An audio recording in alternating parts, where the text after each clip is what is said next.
Lo que nosotros hemos hecho, cosa que no hizo usted, es engañar a la gente. ¡Se inunda más! ¡No se inunda más! ¡Carajo! Son tan víctimas del capital, de los capitalistas que especulan y roban como nosotros. La cabra clonada que cloné yo, que clonó que se llama Victoria, que la dejamos también. ¿El qué?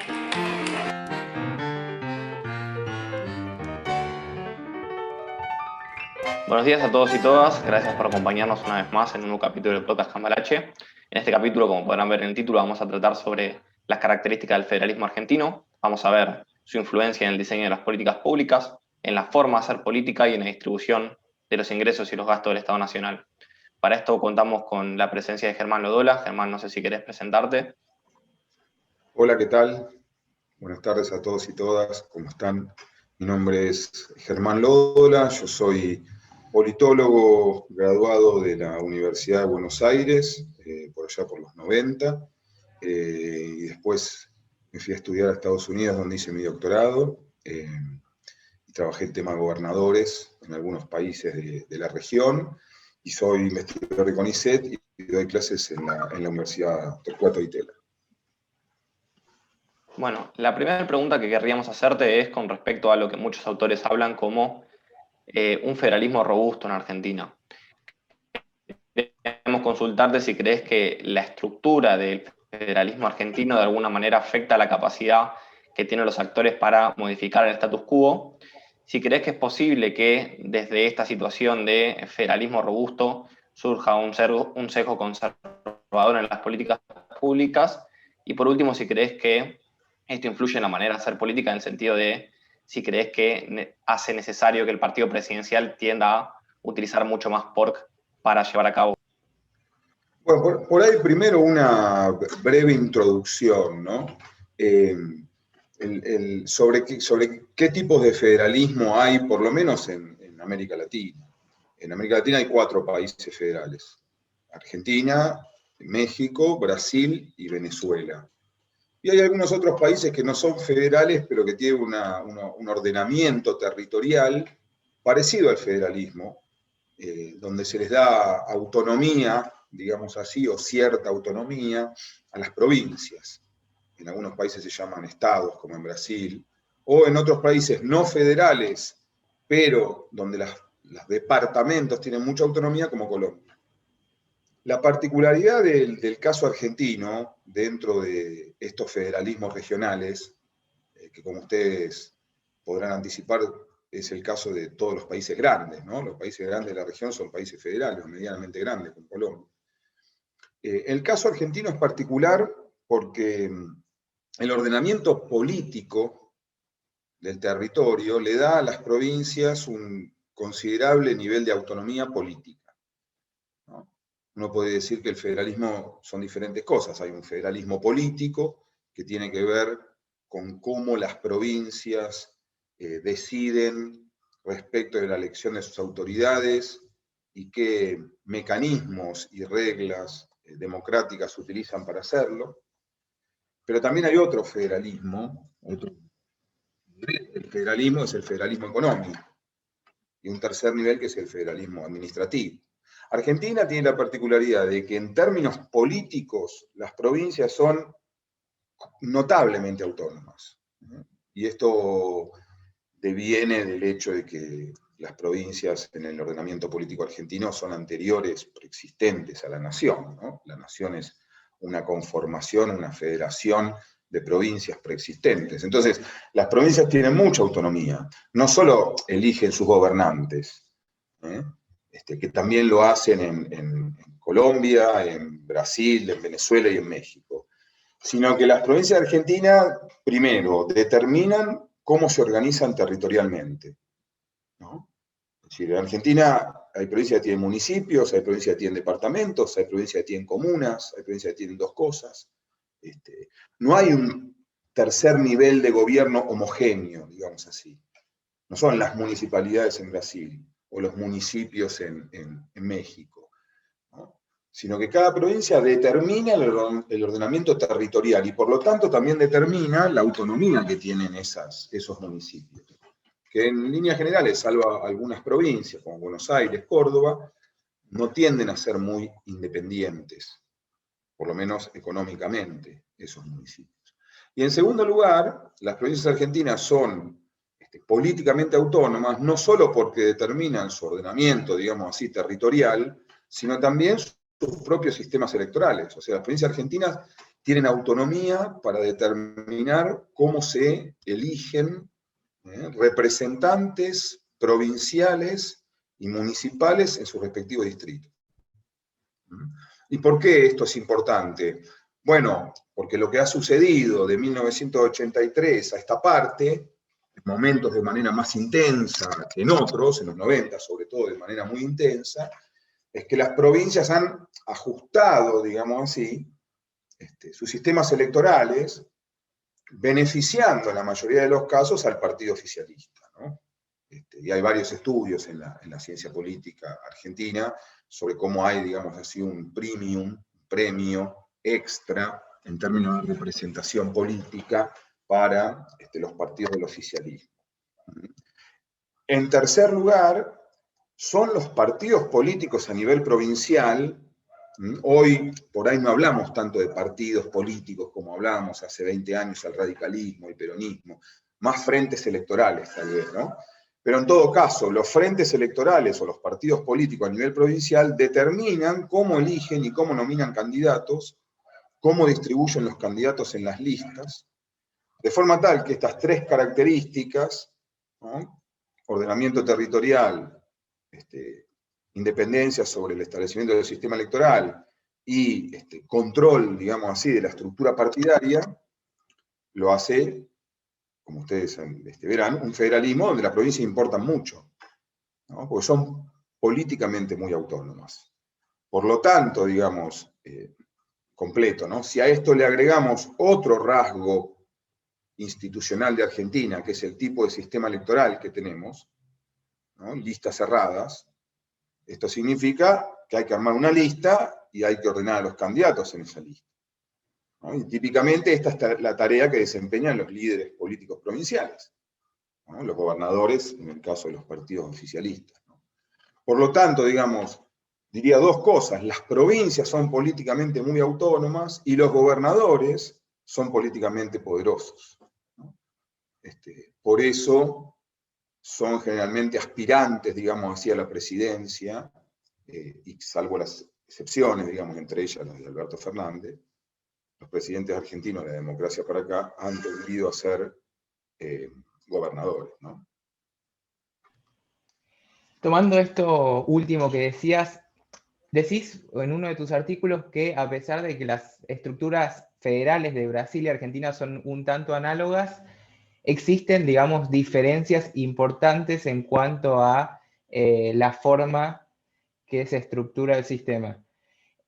¿Podés contarnos un poco por qué llegaste a esa conclusión? Y también en el mismo sentido, ¿cómo crees que el federalismo afecta las carreras de los políticos y las decisiones que toman los políticos a la hora de estructurar a qué lugares se van a presentar o cómo van a seguir su carrera política? Bueno, empiezo por la segunda, ¿no? Que es como una derivación de la afirmación los gobernadores son poderosos. Digamos, uno puede ser poderoso por lo menos dos razones, ¿no? Una razón es porque la política en el distrito es, cuando digo uno, digo el ejecutivo provincial, ¿no? El gobernador. Puede ser poderoso porque controla la política del distrito.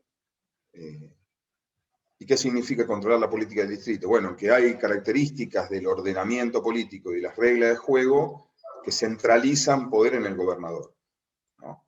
Entonces, si yo tengo en un país como Argentina con listas cerradas, los futuros, o el futuro de los políticos depende de que el gobernador o el líder político provincial le abra espacio en la lista. Y esto es una tarea difícil de controlar porque hay más demanda que oferta, ¿no? Hay más demanda de puestos en listas que puestos en listas. Por lo tanto, digamos, lo que hay en Argentina es una estructura de poder en las provincias más bien concentrada, pocas figuras, en una figura y en pocas figuras, y no estoy hablando solamente de provincias que por ahí es evidente hoy, por lo que se habla en los medios de comunicación, ¿no? O sea, el caso de Formosa, ¿no? Una provincia donde el Ejecutivo es el mismo hace 2 décadas, pero también en el resto de provincias metropolitanas, digamos, el gobernador es poderoso, no sé, Schiaretti en Córdoba. Entonces tiene control sobre la dinámica del futuro de los políticos.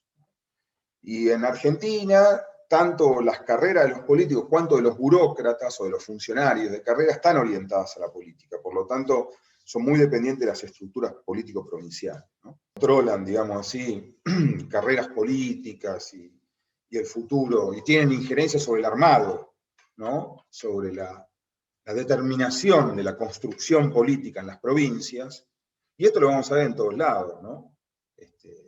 Tomemos provincias y vamos a ver que las estructuras que compiten son estructuras que se repiten, ¿no? Y se repiten, bueno, porque la política se concentra en un vértice que tiene poder y dominancia sobre la dinámica local. Y además, los gobernadores son poderosos porque tienen cierta discreción, digamos así, sobre el uso de los fondos públicos. Cuando digo discreción, no estoy diciendo que corrupción, lo que estoy diciendo es que, si bien a los gobernadores no les sobra un centavo, no existe en la estructura del federalismo fiscal o el federalismo económico argentino mayor constricción institucional sobre cómo los gobernadores pueden usar los recursos que reciben del Estado federal. Los que reciben en términos de transferencias federales, ¿no? O sea, un sistema más o menos regular de fondos que el Estado manda por ley a las provincias, entre ellas fundamentalmente la coparticipación federal. Entonces, tomemos la coparticipación que todos conocemos, eso es más o menos el 70% de los fondos de transferencias que reciben las provincias, ¿no? Bueno, son de hecho recursos de libre disponibilidad, ¿no? O las regalías petroleras en las provincias. Son recursos de libre disponibilidad de las provincias, en el caso de las regalías, con la constricción de los sistemas de distribución municipal que hay en las provincias petroleras, gasíferas y mineras, ¿no? Pero entonces esta combinación de factores hacen a los gobernadores actores centrales del federalismo argentino. Y yo diría, y en este sentido sí me parece que es particular de los 4 federalismos latinoamericanos, donde la política electoral es menos riesgosa para los oficialismos, ¿no? No digo que los oficialismos ganan siempre, pero digo, enfrentan menos riesgo los oficialismos en Argentina, de lo que cuando riesgo digo el riesgo electoral significa perder elecciones, ¿no? De lo que sucede con sus pares en México, en Brasil y seguramente en Venezuela, ¿no? Un poco vinculado a lo que venías diciendo recién, queríamos consultarte cómo crees que interfiere la estructura federal de la Argentina en la formación de regímenes híbridos o cuasi autoritarios hacia el interior del país, como puede ser ahora el caso formoseño que tanto está divulgándose en los medios. Bueno, esa pregunta es una pregunta compleja porque hay una literatura más o menos reciente, sobre esta idea, ¿no? ¿Cuál es la idea? Que vos podés tener una democracia a nivel nacional, un régimen indudablemente democrático, pero podés tener regímenes provinciales, yo no lo voy a llamar regímenes porque por ahí es mucho, ¿no? Situaciones provinciales que no son tan democráticas como las situaciones nacionales, y en algunos casos poco democráticas, dice la literatura.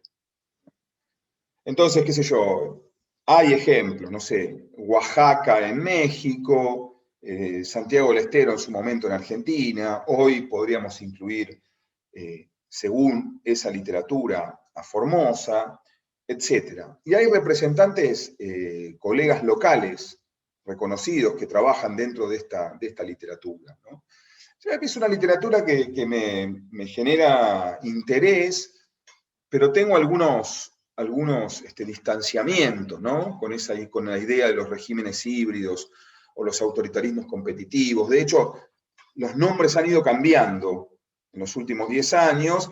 ¿Por qué han ido cambiando? En parte por la imprecisión, en mi opinión, por la imprecisión del fenómeno, ¿no? Es un fenómeno, es jabonoso, no es tan claro la idea de los autoritarismos subnacionales, ¿no?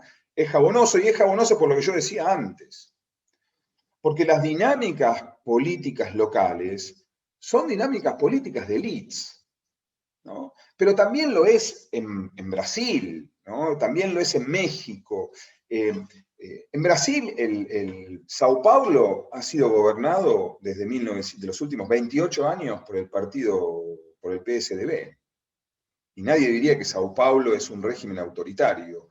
¿Por qué? Bueno, porque es una metrópoli donde el ejercicio del poder es un ejercicio más transparente, más competitivo, más diverso, más riesgoso. ¿Se entiende? Entonces, en todo caso, lo que a mí me parece interesante es analizar por qué las dinámicas políticas locales concentran poder en grupos reducidos.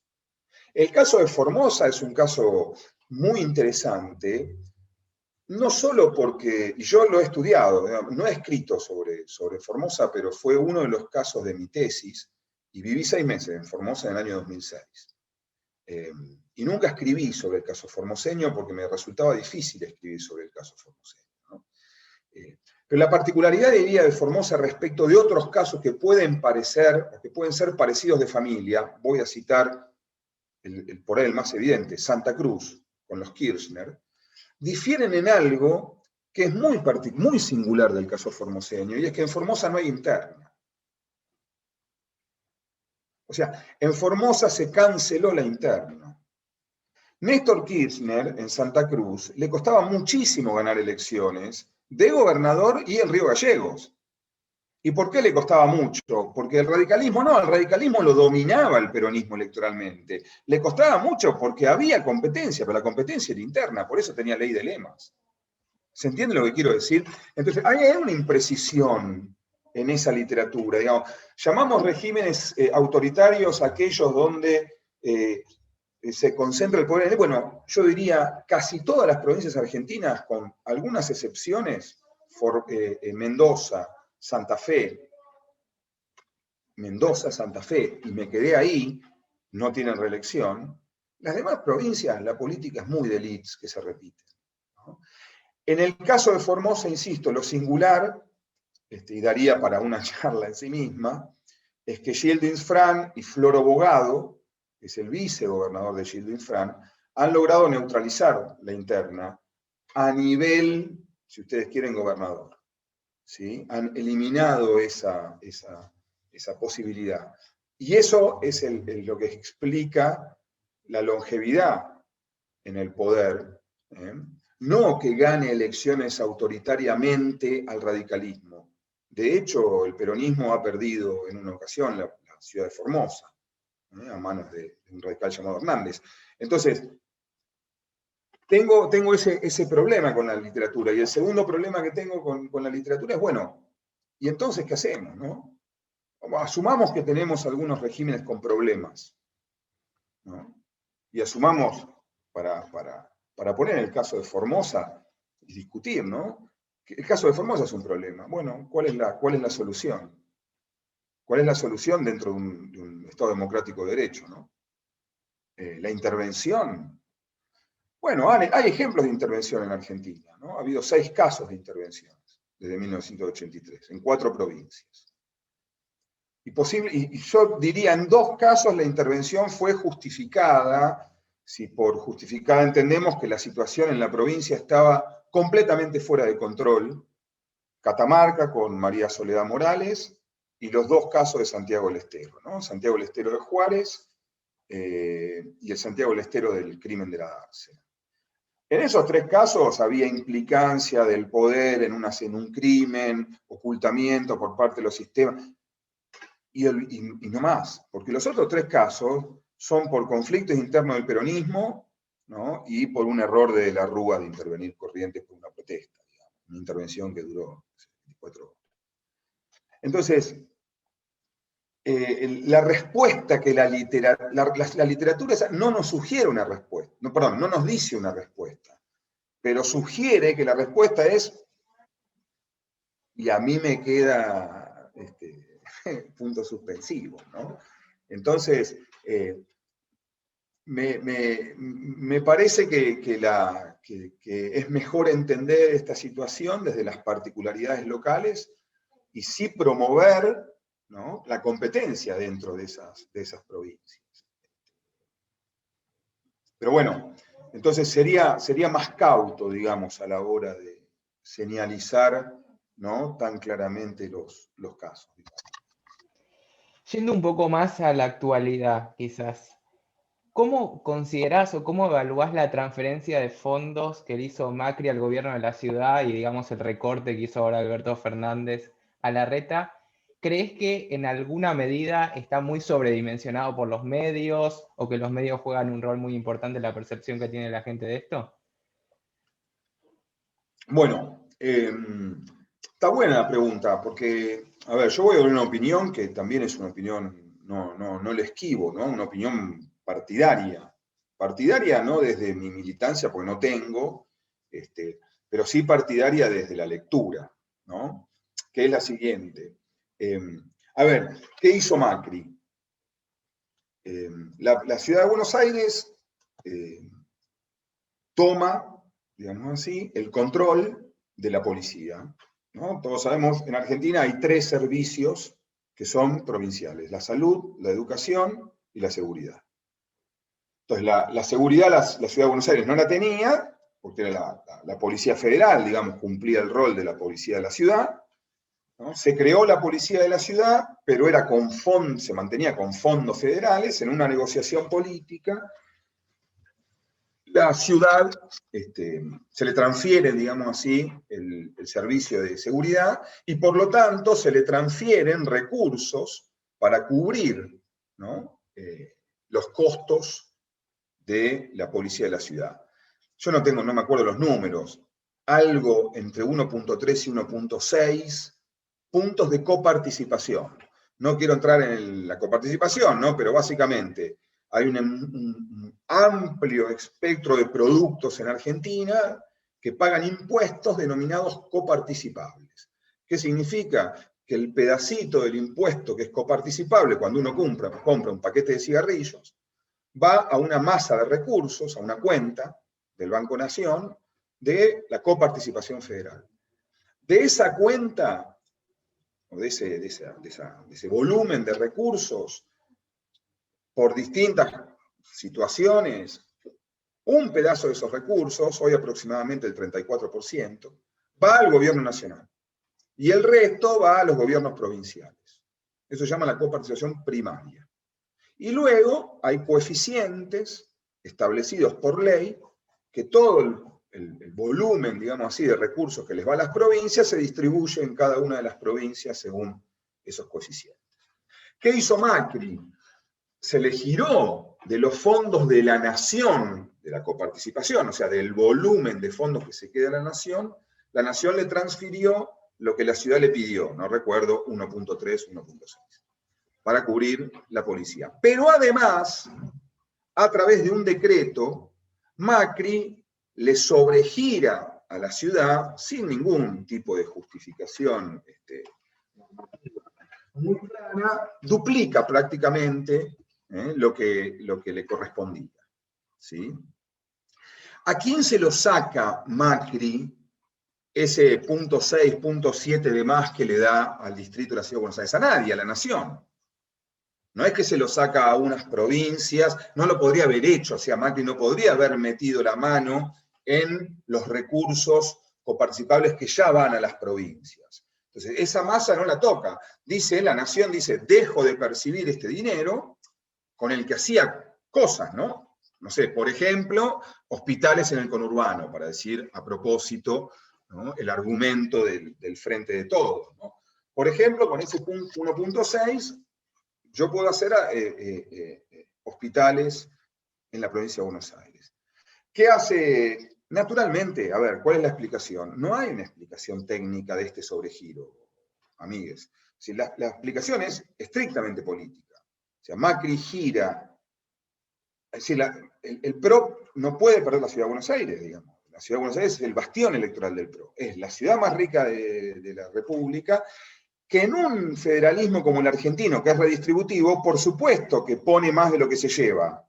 Formosa se lleva más de lo que pone. Bueno, pero el federalismo, la idea es que reduce asimetrías. Podemos discutir si hay que reducirlas o no, pero el federalismo tiene un componente equitativo. Entonces, la ciudad, nosotros porteños mantenemos formoseños, y sí, es así.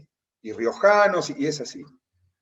Entonces, lo que hace Macri es claramente, por eso es un poco indefendible, digamos, desde el gobierno de la ciudad, la situación de me sacaron los recursos, porque no eran recursos, digamos, justificados, y hacemos la lectura político-partidaria. Van al distrito bastión electoral del partido oficialista, que está perdiendo las elecciones, ¿no? Digamos. O sea, luego, ¿qué hace el gobierno de Alberto Fernández? Podría haberlo negociado más, podría no haberlo sacado de un día para el otro, podría no haber sido tan provocador en decirles, le saco el dinero y se lo voy a dar al gobierno de la provincia de Buenos Aires para que resuelva el problema con los policías, ¿no? Recuerdan que Alberto Fernández lo hace de un momento para otro, luego del levantamiento policial, complejo, muy complejo, con movilizaciones de patrulleros rodeando la casa de gobierno. Entonces, podemos decir, bueno, eso se estaba negociando naturalmente que el gobierno de la ciudad se siente, digamos, traicionado en esa negociación, pero sin tener información de primera mano, digamos, pero estoy convencido, digamos, de que el gobierno de la ciudad puede anticipar que eso iba a suceder en algún momento y naturalmente lo va a judicializar, ¿no?